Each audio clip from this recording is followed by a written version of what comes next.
গল্পের আসর বাই অগ্নিলা চ্যানেলে আপনারা শুনছেন বিভূতিভূষণ বন্দ্যোপাধ্যায়ের লেখা পথের পাঁচালী। আজ এর পঞ্চম পর্ব। অপুদের বাড়ি হইতে কিছু দূরে একটা খুব বড় অশ্বত্থ গাছ ছিল। কেবল তাহার মাথাটা উহাদের দালানে জানালা দিয়া কি রোহা হইতে দেখা যায়। অপু মাঝে মাঝে সেই দিকে চাহিয়া দেখিত। যতবার সে চাহিয়া দেখে ততবার তাহার যেন অনেক অনেক দূরের কোনো দেশের কথা মনে হয়। কোন দেশ এ তাহার ঠিক ধারণা হইত না। কোথায় যেন কোথাকার দেশ। মার মুখে ওইসব দেশে রাজপুত্রদের কথাই সে শুনে। অনেক দূরের কথায় তাহার শিশু মনে একটা বিস্ময় মাখানো আনন্দের ভাবের সৃষ্টি করিত। নীল রঙের আকাশটা অনেক দূর, ঘুড়িটা কুঠির মাঠটা অনেক দূর। সে বুঝাইতে পারিত না, বলিতে পারিত না কাহাকে, কিন্তু এসব কথায় তাহার মন যেন কোথায় উড়িয়া চলিয়া যাইত।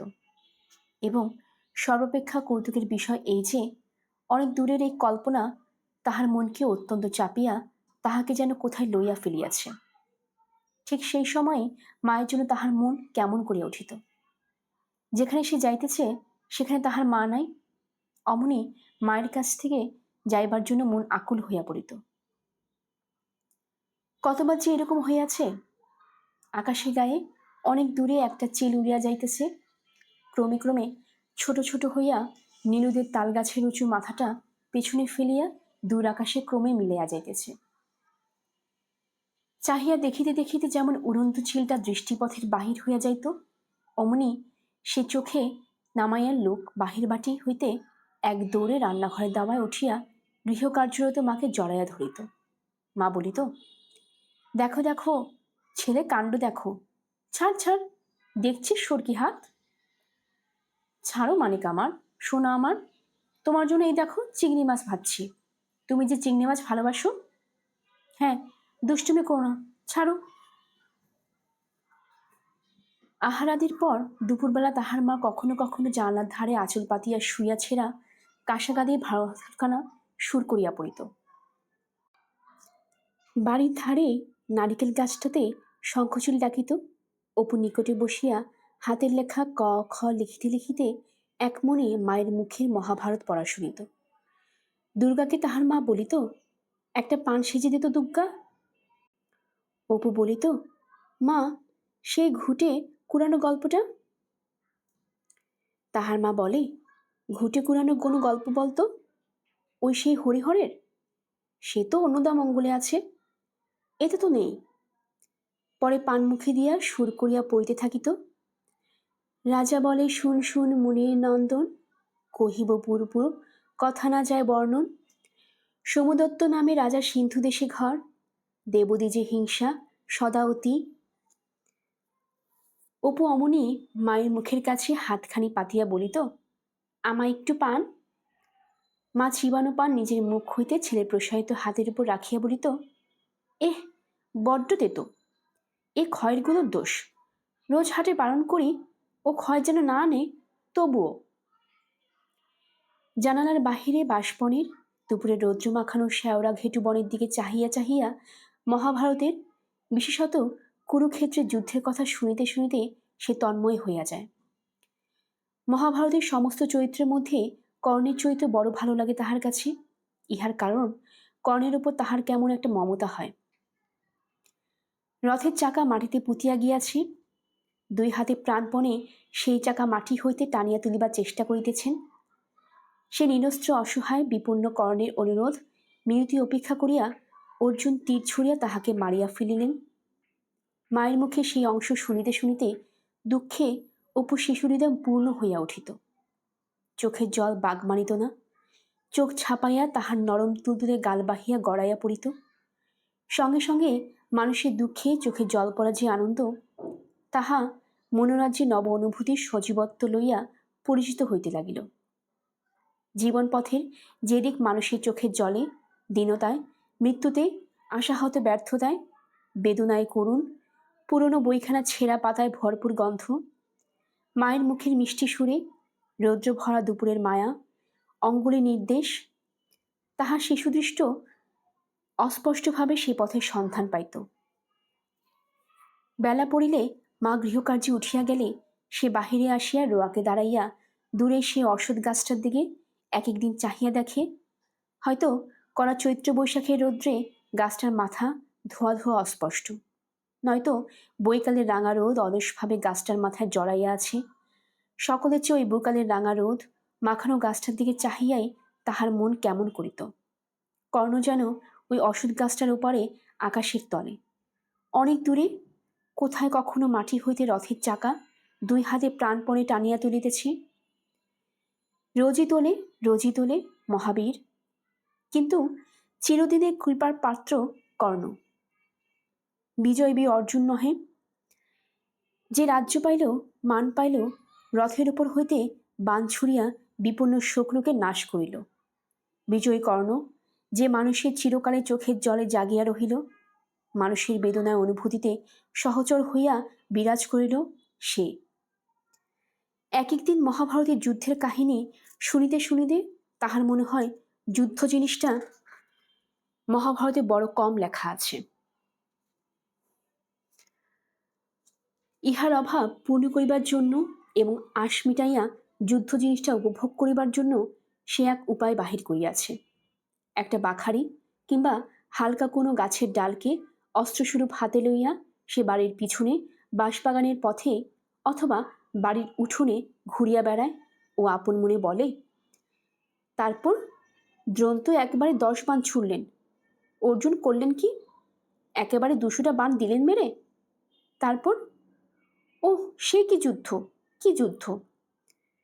বাণের চোটে কল্পনা করে চারদিক অন্ধকার হয়ে গেল। এখানে সে মনে মনে যতগুলো বাণ হইলে তাহার আশা মিটে, তাহার যদি কল্পনার ধার মার মুখে কাশিদাসী মহাভারতে বর্ণিত যুদ্ধের প্রণালী নিয়ে রথ থেকে লাফিয়ে পড়লেন। তারপর অর্জুন যখন লাফিয়ে পড়লেন, পরে এই যুদ্ধ। দুর্যোধন এলেন, ভীম এলেন, বাণে বাণে আকাশ অন্ধকার করে ফেলেছে, আর কিছু দেখা গেল না। মহাভারতের রথীগণ মাত্র 18 দিবস যুদ্ধ করিয়া নাম কিনিয়া গিয়েছেন, কিন্তু রক্তমাংসের দেহে জীবন্ত থাকিলে তাহারা বুঝিতে পারিতেন যশলাভের পথ ক্রমশই কিরূপ দুর্গম হইয়া পড়িতেছে। বালকের আকাঙ্ক্ষা নিবৃত্তি করিতে তাহা মাসের পর মাস সমানভাবে অস্ত্রচালনা করিতে পারিতেন কি? গ্রীষ্মকালের দিনটা, বৈশাখের মাঝামাঝি। নীলমণি রায়ের ভিটার দিকে জঙ্গলের ধারে সেদিন দুপুরে কিছু পূর্বে দ্রোণগুরু বড় বিপদে পড়িয়াছিলেন। কপিধ্বজ রথ একেবারে তাহার ঘাড়ের উপরে, গান্ডীব ধনু হইতে ব্রহ্মাস্ত্র মুক্ত হইবার বিলম্ব চক্ষের পলক মাত্র। কুরু সৈন্যদলে হাহাকার উঠিয়াছে। এমন সময় শাওরাবনের ওদিক হইতে হঠাৎ কে কৌতুকের কণ্ঠে জিজ্ঞাসা করিল, ও কে রে অপু? অপু চমকাইয়া উঠিয়া আকর্ণ টানা জ্যাকে হঠাৎ ছাড়িয়া দিয়া চাহিয়া দেখিল তাহার দিদি জঙ্গলের মধ্যে দাঁড়াইয়া তাহার দিকে চাহিয়া খিলখিল করিয়া হাসিতেছে। অপু চাহিতেই বলিল, হ্যাঁ রে পাগলা, আপন মনে কি বকছিস বিড়বিড় করে, আর হাত পা নাড়ছিস? পরে সে ছুটিয়া আসিয়া সস্নেহে ভাইয়ের কচি গালে চুমু খাইয়া বলিল, পাগল কোথাকার একটা পাগল, কি বকছিলি রে আপন মনে? অপু লজ্জিত মুখে বারবার বলিতে লাগিল, যা বকছিলাম বুঝি, আচ্ছা যা। অবশেষে দুর্গা হাসি থামাইয়া বলিল, আয় আমার সঙ্গে। পরে সে অপুর হাত ধরিয়া বনের মধ্যে লইয়া চলিল। খানিক দূর গিয়া হাসি মুখে আঙ্গুল দিয়া দেখাইয়া বলিল, দেখেছিস কত নোনা পেকেছে, এখন কি করে পারা যায় বল দেখি? অপু বলিল, উফ, অনেক রে দিদি, একটা কঞ্চি দিয়ে পারা যায় না? দুর্গা বলিল, তুই এক কাজ কর, ছুটে গিয়ে বাড়ির মধ্য থেকে আকশিটা নিয়ে আয় দেখি, আকশি দিয়ে টান দিলে পড়ে যাবে, দেখিস এখন। অপু বলিল, তুই এখানে দাঁড়া দিদি, আমি আনছি। অপু আকশি আনিলে দুজনে মিলিয়া বহু চেষ্টা করিয়াও 4-5টার বেশি ফল পাইতে পারিল না। খুব উঁচু গাছ, সর্বোচ্চ ডালে যে ফল আছে তাহা দুর্গা আকশি দিয়েও নাগাল পেল না। পরে সে বলিল, চল আজ এইগুলো নিয়ে যাই, নাইবার বেলায় মাকে সঙ্গে আনবো, মার হাতে ঠিক নাগাল আসবে। দে নোনাগুলো আমার কাছে, তুই আকশিটা নে। নোলক পড়বি? একটু নিচে ঝোপের মাথায় ওর কলমিলতায় সাদা সাদা ফুলের কুড়ি। দুর্গা হাতের ফলগুলো নামাইয়া নিকুটের ফুলের কুড়ি ছিঁড়তে লাগিল। বলিল, এদিকে সরে আয়, নোলক পড়ে দিই। তাহার দিদি ওর কলমি ফুলের নোলক পড়িতে ভালোবাসে। বন জঙ্গল সন্ধান করিয়া সে প্রায় খুঁজিয়া আনিয়া নিজে পড়ে ও ইতিপূর্বে কয়েকবার অপুকেও পড়াইছে। অপু কিন্তু মনে মনে নোলক পড়া পছন্দ করে না। তাহার ইচ্ছা হইল বলে নোলক তাহার দরকার নাই। তবে দিদির ভয় সে কিছু বলিল না। দিদিকে চটাইবার ইচ্ছা তাহার আদৌ নাই। কারণ দিদি বন জঙ্গল ঘুরিয়া কুলটা, জামটা, নোনাটা, আমড়াটা সংগ্রহ করিয়া তাহাকে লুকাইয়া খাওয়ায়। এমন সব জিনিস জুটাইয়া আনে যাহা হয়তো কুপথ্য হিসাবে উহাদের খাইতে নিষেধ আছে। কাজেই অন্যায় হইলেও দিদির কথা না শোনা তাহার সাহসে কুলায় না।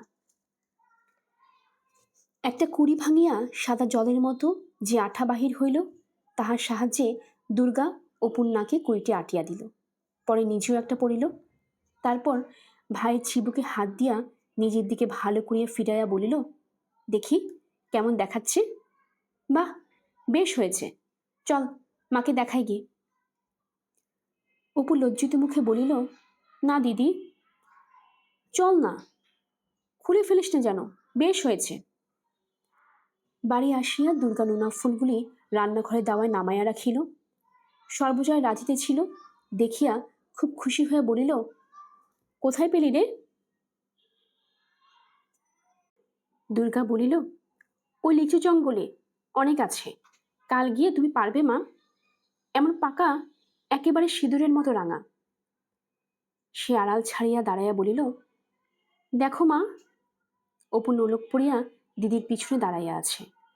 সর্বজয় হাসিয়া বলিল, ও মা, ও আবার কে রে? কে, চিনতে পারছি না। অপু লজ্জায় তাড়াতাড়ি নাকের ডগা হইতে ফুলের কুড়ি খুঁড়িয়া ফেলিল। বলিল, ওই দিদি পরিয়ে দিয়েছে। দুর্গা হঠাৎ বলিয়া উঠিল, চল রে অপু, ওই কোথায় ডুগডুগি বাজছে, চল, বাদর খেলাতে এসেছি ঠিক, শিগগিরই আয়।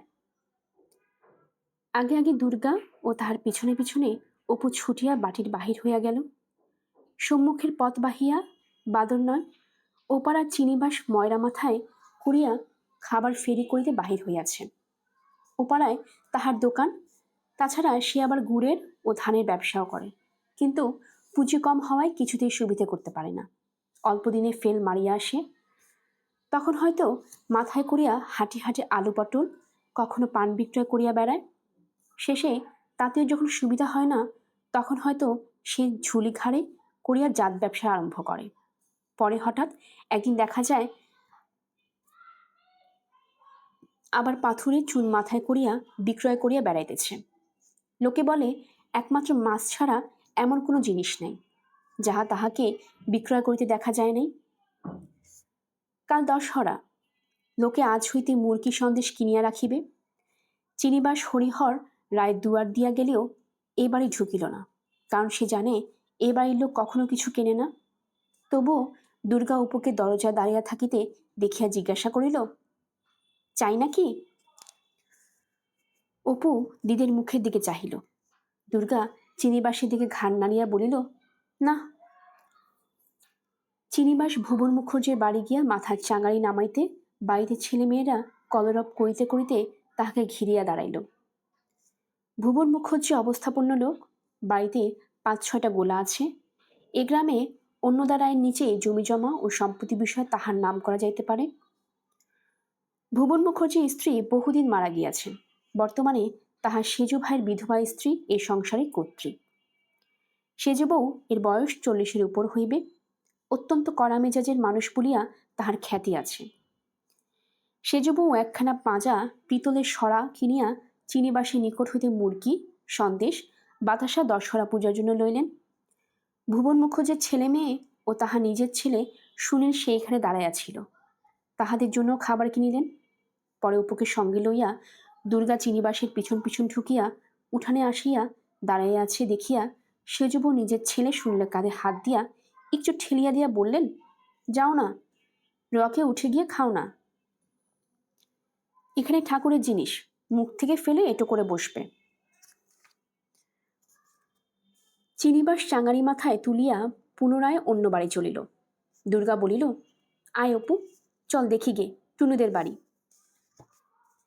ইহারা সদর দরজা পার হইতে সেজব মুখ ঘুরিয়া বলিয়া উঠিলেন, দেখতে পারিনে বাপু, ছুঁইটার যে কি হ্যাংলা স্বভাব, নিজের বাড়ি আছে, গিয়ে বসে কিনে খেয়ে যাক না।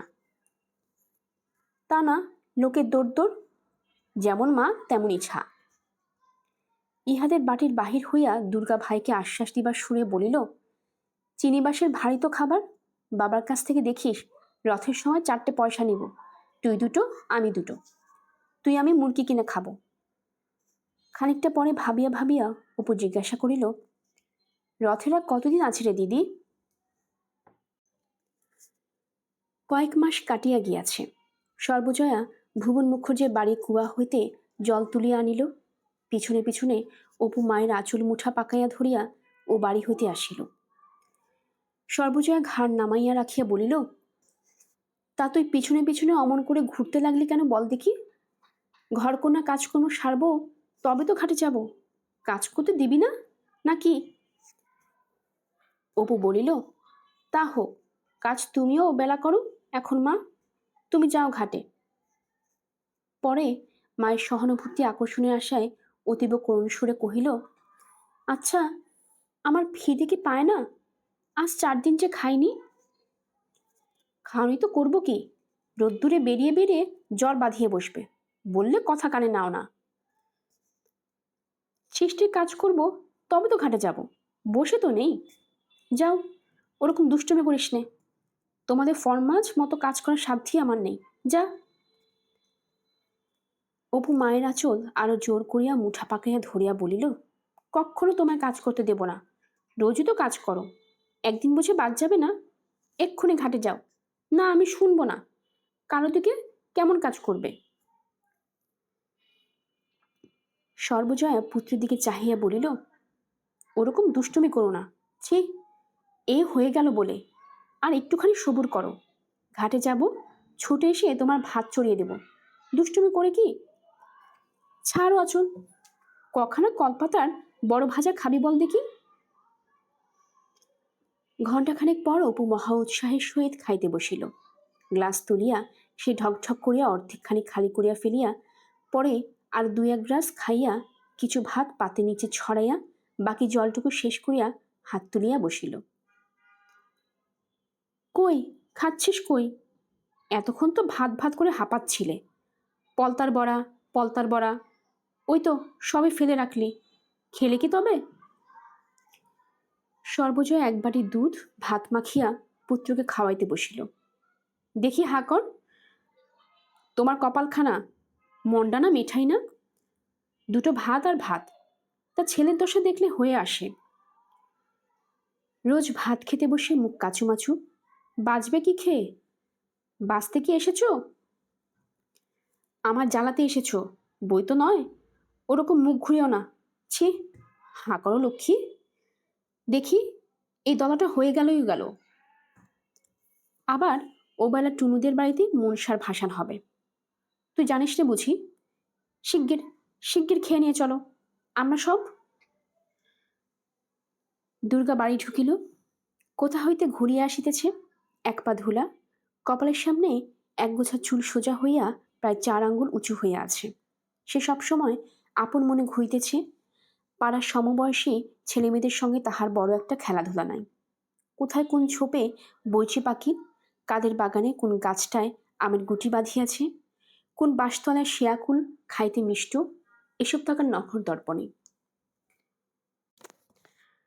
পথে চলিতে চলিতে সে সর্বদা পথের 2 পাশে সতর্ক দৃষ্টিতে চাহিয়া দেখিতে দেখিতে চলিয়াছে, কোথাও কাছপোকা বসিয়া আছে কিনা।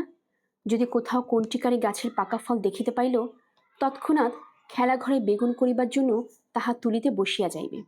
হয়তো পথে কোথাও বসিয়া সে নানা রকমের খাপড়া লইয়া ছুঁড়িয়া পরীক্ষা করিয়া দেখিতেছে। গঙ্গা যমুনা খেলায় কখনো ভালো তাক হয়, পরীক্ষায় যেখানা ভালো বলিয়া প্রমাণিত হইবে সেখানা সযত্নে আঁচলে বাঁধিয়া লইবে। সর্বদাই সে পুতুলের বাক্স ও খেলাঘরের সরঞ্জাম লইয়া ব্যস্ত। সে ঢুকিয়া অপরাধীর দৃষ্টিতে মায়ের দিকে চাহিল। সর্বজয়া বলিল, এলে? এসো, ভাত তৈরি, খেয়ে আমায় উদ্ধার করো। তারপর আবার কোন দিকে বেরোতে হবে বেরো। বৈশাখ মাসের দিনে সকলের মেয়ে দেখো গে যাও সেজুতে করছে, শিব পুজো করছে। আর অত বড় ধাড়ি মেয়ে দিনরাত কেবল টোটো। সে সকাল হতে না হতে বেরিয়েছে, আর এখন এই বেলা দুপুর ঘুরে গিয়েছে, এখন এলো বাড়ি। মাথাটা ছিঁড়ি দেখো না, না একটু তেল দেওয়া, না একটু চিরুনি ছোঁয়ানো। কে বলবে বামুনের মেয়ে? ঠিক যেন দুলিগি বাগদিদের কেউ। বিয়েও হবে ওই দুলে বাগদিদের বাড়িতে। আসলে ওগুলো কি ধন্দলত বাঁধা? খোলো। দুর্গা ভয়ে ভয়ে আঁচলে খুঁট খুঁড়িতে খুঁড়িতে কহিল, ওই রায় কাকাদের বাড়ির সামনে কালকাসুন্দে গাছ। পরে ঢোক গিলিয়া কহিল, এই অনেক বেনেবো তাই। বেনেবইয়ের কথায় হৃদয় গলে না এমন পাষাণ জীব জগতে অনেক আছে। সর্বজয়া তেলে বেগুনে জ্বলিয়া কহিল, তোর বেনেবইয়ের না নিকুচি করেছে, যত ছাই আর ভরসা কতদিন বেঁধে নিয়ে ঘুরছেন। আজ টান মেরে তোমার পুতুলের বাক্সই বাসতলার ডোবা যদি না ফেলি তবে। সর্বজয়ার কথা শেষ হইবার পূর্বেই এক ব্যাপার ঘটিল। আগে আগে ভুবন মুখর্জির বাড়ির সেজ ঠাকুরন, পিছনে পিছনে তাহার মেয়ে টুনু ও দেওরের ছেলে সতু। তাহাদের পিছনে আর 4-5টি ছেলে মেয়ে সম্মুখ দরজা দিয়া বাড়ি ঢুকিল। সেজ ঠাকুরন কোনো দিকে না চাহিয়া বাড়ির কাহারোর সহিত কোনো আলাপ না করিয়া সোজা হন হন করিয়া ভেতরের দিকে রোয়াকে উঠিলেন। নিজের ছেলের দিকে ফিরিয়া বলিলেন, কই নিয়ে আয়, বের কর পুতুলের বাক্স দেখি। এবারে কেহ কোনো কথা বলিবার পূর্বে টুনু ও সতু দুজন মিলিয়া দুর্গা টিনের পুতুলের বাক্সটা ঘর হতে বাহির করিয়া আনিয়া রুয়াকে নামাইল, এবং টুনু বাক্স খুলিয়া খানিকটা খুঁজিবার পর একছোড়া পুঁতির মালা বাহির করিয়া বলিল, এই দেখো মা, আমার সেই মালাটা, সেদিন যে সে খেলতে গিয়েছিল সেদিন চুরি করে এনেছে। সতু বাক্সের এক কোণ সন্ধান করিয়া গোটা কতক আমের গুটি বাহির করিয়া বলিল, এই দেখো জেঠিমা, আমাদের সোনামুখী গাছের আম পেরে এনেছে। ব্যাপারটা এত হঠাৎ হইয়া গেল, বা ইহাদের গতিবিধি এবারে সকলের কাছেই এত রহস্যময় মনে হইল যে এতক্ষণ কাহারও মুখ দিয়া কোনো কথা বাহির হয় নাই। এতক্ষণ পরে সর্বজয়া কথা খুঁজিয়া পাইয়া বলিল, কি কি খুড়িমা, কি হয়েছে? পরে সে রান্নাঘরের দাওয়া হইতে ব্যগ্রভাবে উঠিয়া আসিল। এই দেখো না কি হয়েছে, কীর্তিখানা দেখো না একবার। তোমার মেয়ে সেদিন খেলতে গিয়ে টুনু পুতুলের বাক্স থেকে এই পুঁতির মালা চুরি করে নিয়ে এসেছে। মেয়ে কদিন থেকে খুঁজে খুঁজে হয়রান। তারপর সতু গিয়ে বলল যে তোর পুঁতির মালা দুগ্গা দিদি বাক্সের মধ্যে দেখে এলাম। দেখো একবার কাণ্ড, তোমারও মেয়ে কি কম নাকি? চোর চোরের বেহদ্দর চোর। আর ওই দেখো না, বাগানের আমগুলি গুটি পড়তে দেরি হয় না, চুরি করে নিয়ে এসে বাক্সে লুকিয়ে রেখেছে। যুগপৎ দুই চুরির অতর্কিততায় আড়ষ্ট হইয়া দুর্গা পাঁচিলের গায়ে ঠেস দিয়া দাঁড়াইয়া ঘামিতেছিল। সর্বজয়া জিজ্ঞাসা করিল, এনেছিস সেই মালা ওদের বাড়ি থেকে?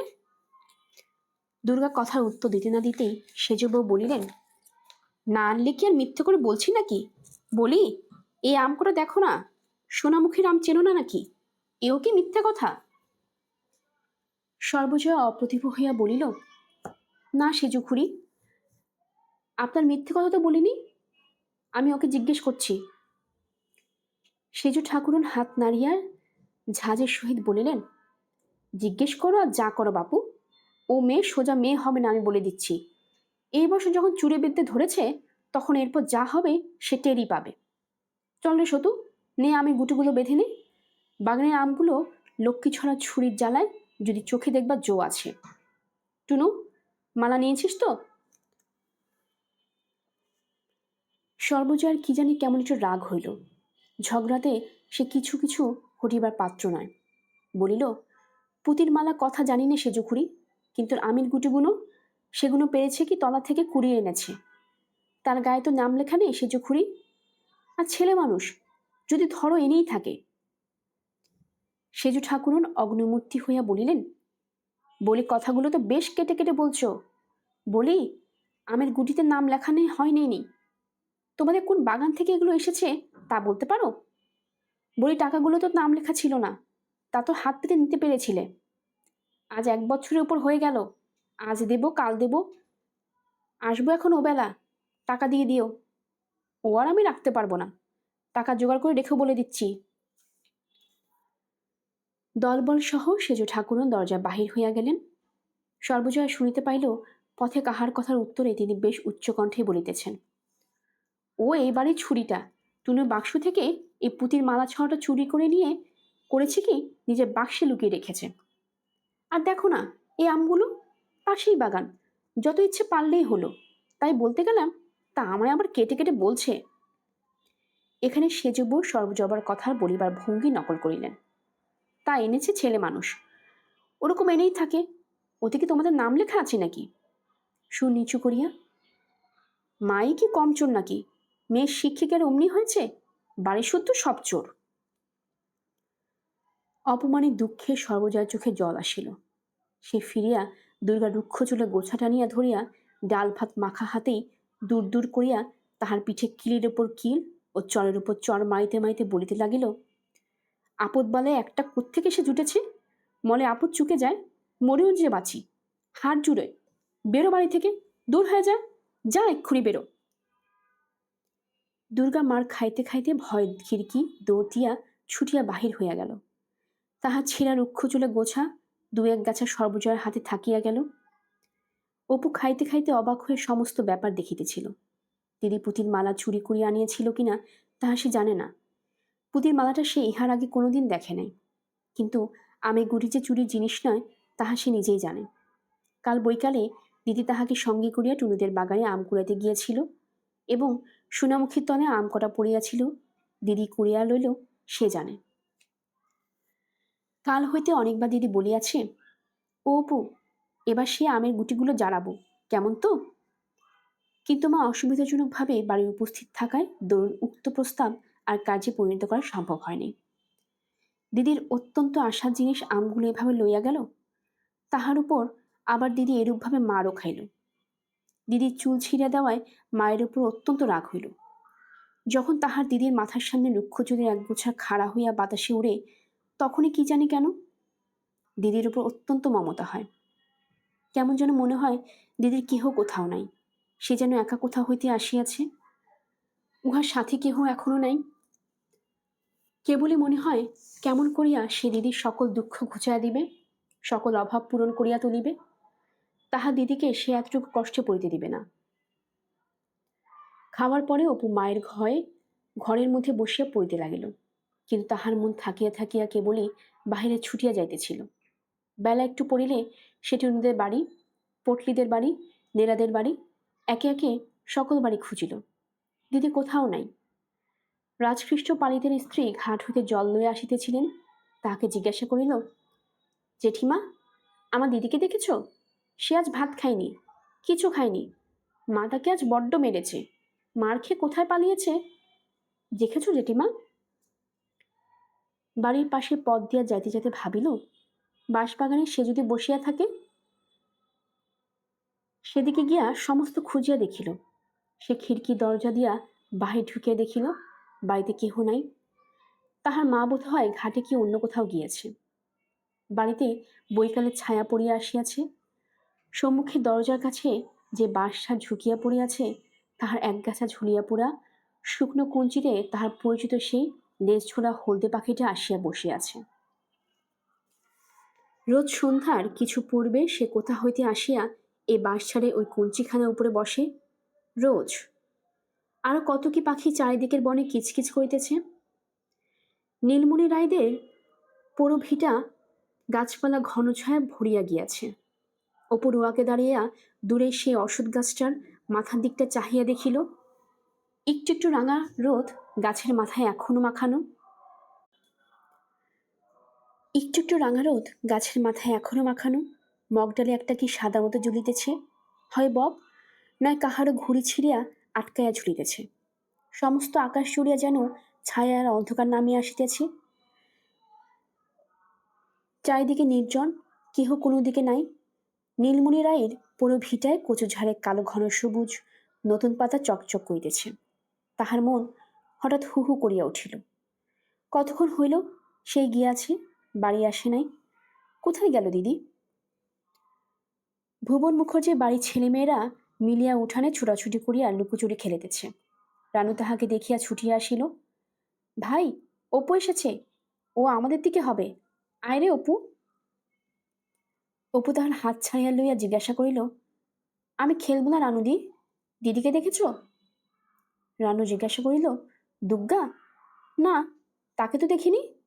বকুলতলা নেই তো? বকুলতলার কথা তাহার মনের মধ্যে নাই। সেখানে দুর্গা প্রায়ই থাকে বটে। ভুবন মুখুজ্জের বাড়ি হইতে সে বকুলতলায় গেল। সন্ধ্যা হইয়া আসিয়াছে। বকুল গাছটা অনেক দূর পর্যন্ত জুড়িয়া ডালপালা ছড়ায় ঝুপসি হয়ে দাঁড়ায় আছে। তলাটা অন্ধকার, কেহ কোথাও নাই।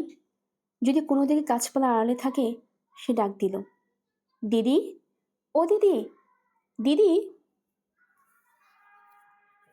অন্ধকার গাছটায় কেবল কতগুলো বকপাখা ঝটপট করিতেছে মাত্র। অপু ভয়ে ভয়ে উপরের দিকে চাহিয়া দেখিল। বকুলতলা হইতে একটু দূরে ডোবার ধারে খেজুর গাছ আছে। এখন ডাসা খেজুরের সময়। সেখানে তাহার দিদি মাঝে মাঝে থাকে বটে, কিন্তু অন্ধকার হইয়া গিয়াছে। ডোবাটা দুই ধারে বাঁশবন, সেখানে যাইয়া দেখিতে তাহার সাহস হইল না। বকুল গাছের গুড়ির কাছে সরিয়া গিয়া সে দুই একবার চিৎকার করিয়া ডাকিল, ভাত শেওড়া বনে। কি জন্তু তাহার গলার সাড়া পাইয়া খসখস শব্দ করিয়া ডোবার দিকে পলাইল। বাড়ির পথে ফিরিতে ফিরিতে হঠাৎ সে থমকাইয়া দাঁড়াইল। সামনে সে গাব গাছটা। একা সন্ধ্যার পরে গাব গাছের তলার পথ দিয়া যাওয়া সর্বনাশ, গায়ে কাটা দিয়া উঠে। কেন যে তাহার এই গাছটা নিচে দিয়া যাইতে ভয় করে, তাহা সে জানে না। কোনো কারণ নাই, এমনি ভয় করে, এবং কারণ কিছু নাই বলিয়া ভয় অত্যন্ত বেশি করে। এত দেরি পর্যন্ত সে কোনোদিন বাইরে থাকে নাই। আজ তাহার সে খেয়াল হইল না। মন ব্যস্ত অন্যমনস্ক না থাকিলে সে কখনো এই পথে আসিত না। অপু খানিকক্ষণ অন্ধকার গাবতলাটার দিকে চাহিয়া দাঁড়িয়া থাকিয়া ফিরিল। তাহাদের বাড়ি যাইবার আরেকটা পথ আছে। একটুখানি ঘুরিয়া পটলিদের বাড়ি উঠান দিয়া গেলে গাবতলার এই অজানা বিভীষিকার হাত হইতে নিষ্কৃতি পাওয়া যায়। পটলির ঠাকুরমা সন্ধ্যার সময় বাড়ির রোয়াকে ছেলেপিলেদের লইয়া হাওয়ায় বসিয়া গল্প করিতেছেন। পটলির মা রান্নাঘরে রাঁধিতেছেন। উঠানের মাচাতলায় বিধু জেলিনী দাঁড়াইয়া মাছ বিক্রয়ের পয়সা তাগাদা করিতেছে। অপু বলিল, দিদিকে খুঁজতে গিয়েছিলাম ঠাকুমা, বকুলতলা থেকে আসতে আসতে। ঠাকুরমা বলিলেন, দুগ্গা এই তো বাড়ি গেল, এই কতক্ষণ যাচ্ছে, ছুটে যা দেখি, বোধ হয় এখনো বাড়ি গিয়ে পৌঁছায়নি। সে এক দৌড়ে বাড়ির দিকে ছুটিল। পিছন হইতে পটলির বোন রাজি চেঁচাইয়া উঠ বলিল, কাল সকালে আসিস অপু, আমরা গঙ্গা যমুনা খেলা নতুন ঘর কেটেছি, ঢেকশালের পেছনে নিমতলায় দুগ্গাকে বলিস। তাহাদের বাড়ির কাছে আসিয়া পৌঁছাইয়া হঠাৎ সে থমকায় দাঁড়ায় গেল। দুর্গা আর্তস্বরে চিৎকার করিতে করিতে বাড়ির দরজা দিয়া দৌড়াইয়া বাহির হইতেছে। পিছনে পিছনে তাহার মা কি একটা হাতে মারিতে মারিতে তাড়া করিয়া ছুটিয়া আসিয়াছে। দুর্গা গাবতলা পথ দিয়া ছুটিয়া পলাইল। মা দরজা হইতে ধাপ মারা মেয়ের পিছনে চেঁচাইয়া বলিল, যাও, বেরো, একেবারে জন্মের মতো যাও, আর কখনো বাড়ি যেন ঢুকতে না হয়। বালাই আপদ চুকে যাক, একেবারে ছাতিমতলা দিয়ে আসি। ছাতিমতলা গ্রামের শ্মশান। অপু সমস্ত শরীর যেন জমিয়া পাথরের মতো আড়ষ্ট ও ভারী হইয়া গেল। তাহার মা সবেমাত্র ভেতরে বাড়িতে ঢুকিয়া মাটির প্রদীপটা রোয়ারের ধার হইতে উঠিয়া লইতেছে। সে পা টিপিয়া টিপিয়া বাড়ি ঢুকিতে তাহার মা তাহার দিকে চাহিয়া বলিল, তুমি আবার এত রাত পর্যন্ত কোথায় ছিলে শুনি? মোড়ে তো আজ ভাত খেয়েছ? তাহার মনে নানা প্রশ্ন জাগিতেছিল। দিদি আবার মার খাইল কেন? সে এতক্ষণ কোথায় ছিল? দুপুরবেলা দিদি কি খাইল? সে কি আবার কোনো জিনিস চুরি করিয়া আনিয়াছে? কিন্তু ভয়ে কোনো কথা না বলিয়া সে কলের পুতুলের মতো মায়ের কথা মতো কাজ করিয়া ঘরের মধ্যে ঢুকিল। পরে ভয়ে ভয়ে প্রদীপ উস্কাইয়া নিজের ছোট বইয়ের দপ্তরটি বাহির করিয়া পড়িতে বসিল। সে পড়ে মোটে তৃতীয় ভাগ, কিন্তু তাহার দপ্তরে দুখানা মোটা মোটা ভারী ইংরেজি কি বই, কবিরাজি ওষুধের তালিকা, একখানা পাতা ছেঁড়া দাশু রায়ের পাঁচালী, একখানা 1303 সালের পুরাতন পাজি প্রভৃতি আছে। সে নানা স্থান হইতে চাহিয়া এগুলো জোগাড় করিয়াছে, এবং এগুলো না পড়িতে পারিতে রোজ একবার করিয়া খুলিয়া দেখে।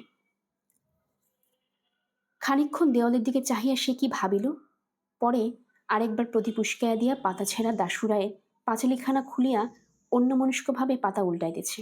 এমন সময় সর্বজয়া এক বাটি দুধ হাতে করিয়া ঢুকিয়া বলিল, এসো খেও না দেখি। অপু দ্বিরক্তি না করিয়া বাটি উঠাইয়া দুধ চুমুক দিয়া খাইতে লাগিল। অন্যদিন হইলে এত সহজে দুধ খাইতে তাহাকে রাজি করানো খুব কঠিন হইত। একটুখানি মাত্র খাইয়া সে বাটি মুখ হইতে নামাইল। সর্বজয়া বলিল, ওকে নাও, সবটুকু খেয়ে ফেলো। ওইটুকু দুধ ফেলে তবে বাঁচবে কি খেয়ে? অপু বিনা প্রতিবাদে দুধের বাটি পুনরায় মুখে উঠাইল। সর্বজয় দেখিল যে মুখে বাটি ধরিয়া রহিয়া আছে, কিন্তু চুমুক দিতেছে না। তাহার বাটি শুদ্ধ হাতটা কাঁপিতেছে। পরে অনেকক্ষণে মুখে ধরিয়া রাখিয়া হঠাৎ বাটি নামাইয়া সে মায়ের দিকে চাহিয়া ভয়ে কাঁদিয়া উঠিল। সর্বজয় আশ্চর্য হইয়া বলিল, কি হলো রে, কি হয়েছে? জিভ কামড়ে ফেলেছিস? অপু মায়ের কথা শেষ হইবার সঙ্গে সঙ্গে ভয়ের বাদ না মানিয়া ডুকরিয়া কাঁদিয়া উঠিয়া বলিল, দিদির জন্য বড্ড মন কেমন করছে। সর্বজয় অল্পক্ষণ মাত্র চুপ করিয়া বসিয়া পরে সরিয়া আসিয়া ছেলের গায়ে হাত বুলাইতে বুলাইতে শান্ত সুরে বলিতে লাগিল, কেঁদো না, অমন করে কেঁদো না। ওই পটলিদের কি নেড়াদের বাড়িতে বসে আছে? কোথায় যাবে অন্ধকারে? কম দুষ্ট মেয়ে নাকি? সেই দুপুরবেলা বেরোলো, সমস্ত দিনের মধ্যে আর চুলের টিকি দেখা গেল না, না খাওয়া না দাওয়া। কোথায় ও পাড়ার পালিতদের বাগানে বসেছিল, সেখানে বসে কাঁচা আম জামরুল খেয়েছে। এক্ষুনি ডাকতে পাঠাচ্ছি, কেঁদো না অমন করে, আবার জ্বর আসবে, ছি। পরে সে আঁচল দিয়া ছেলের জলের মুখ মুছিয়া দিয়া বাকি দুধটুকু খাইবার জন্য বাটি তাহার মুখে তুলিয়া ধরিল। হাঁ করো দেখি, লক্ষ্মী সোনা। উনি এনেই ডেকে আনবেন এখন। একেবারে পাগল, কোত্থেকে একটা পাগল এসে জন্মেছে। আর এক চুমুক, হ্যাঁ। রাত অনেক হইয়াছে। উত্তরের ঘরে তক্ত বসে অপু ও দুর্গা শুইয়া আছে। অপুর পাশে তাহার মায়ের শুইবার জায়গা খালি আছে, কারণ মা এখনো রান্নাঘরে কাজ সারিয়া আসে নাই। তাহার বাবা আহারাদি সারিয়া পাশের ঘরে বসিয়া তামাক খাইতেছেন। বাবা বাড়ি আসিয়া দুর্গাকে পাড়া হইতে খুঁজিয়া আনিয়াছেন। বাড়ি আসিয়া পর্যন্ত দুর্গা কাহারোর সঙ্গে কোনো কথা বলে নাই। খাওয়া দাওয়া সারিয়া আসিয়া চুপ করে শুয়ে আছে। অপু দুর্গার গায়ে হাত দিয়ে জিজ্ঞাসা করিল, দিদি, মা কি দিয়ে মেরেছিল রে সন্ধেবেলা? তোর চুল ছিঁড়ে দিয়েছে? দুর্গার মুখে কোনো কথা নাই। সে পুনরায় জিজ্ঞাসা করিল, আমার উপর রাগ করেছিস দিদি? আমি তো কিছু করিনি। দুর্গা আস্তে আস্তে বলিল, না বই কি, তবে সতু কি করে টের পেল যে পুতির মালা আমার বাক্সে আছে? অপু প্রতিবাদে উত্তেজনে উঠিয়া বসিল, না সত্যি, আমি তোর গা ছুঁয়ে বলছি দিদি, আমি তো দেখাইনি। আমি তো জানি না যে তোর বাক্সে আছে। কাল শুধু বিকেলবেলা এসেছিল, ওর সে বড় রাঙা ভাটাটা নিয়ে আমরা খেলছিলাম। তারপর বুঝলি দিদি, সতু তোর পুতুলের বাক্স খুলে কি দেখছিল। আমি বললাম, ভাই তুই আমার দিদির বাক্সে হাত দিও না, দিদি আমাকে বকে। সেই সময় দেখেছে। পরে সে দুর্গার গায়ে হাত দিয়া বুলিয়ে বলিল, খুব লেগেছে রে দিদি? কোথায় মেরেছে মা? দুর্গা বলিল, আমার কানের পাশে মা একটা বাড়ি যা মেরেছে, রক্ত বেরিয়েছিল, এখনো কনকন করছে। এইখানে, এই দেখ হাত দিয়ে, এই এইখানে। তাই তো রে, কেটে গিয়েছে যে। একটু পিডিমের তেল লাগিয়ে দেব দিদি? থাকবে। কাল পালিতদের বাগানে বিকেলবেলা যাব, বুঝলি? কামরাঙা যা পেকেছে, এই এত বড় বড়, কাউকে যেন বলিস নে। তুই আর আমি চুপি চুপি যাব। আমি আজ দুপুরবেলা দুটো পেড়ে খেয়েছি, মিষ্টি যেন গুড়। গল্পের আসর বাই অগ্নিঙ্গা চ্যানেলে আপনারা শুনছিলেন বিভূতিভূষণ বন্দ্যোপাধ্যায়ের লেখা পথের পাঁচালী। আজ ছিল এর পঞ্চম পর্ব। আমরা নিয়মিত গল্প পাঠ করছি। আমাদের গল্প পাঠ আপনাদের কাছে ভালো লেগে থাকলে সাবস্ক্রাইব করে পাশে থাকবেন, নতুনদের জানিয়ে দিবেন, বন্ধুদের সাথে শেয়ার করবেন। সবাই ভালো থাকবেন, ধন্যবাদ।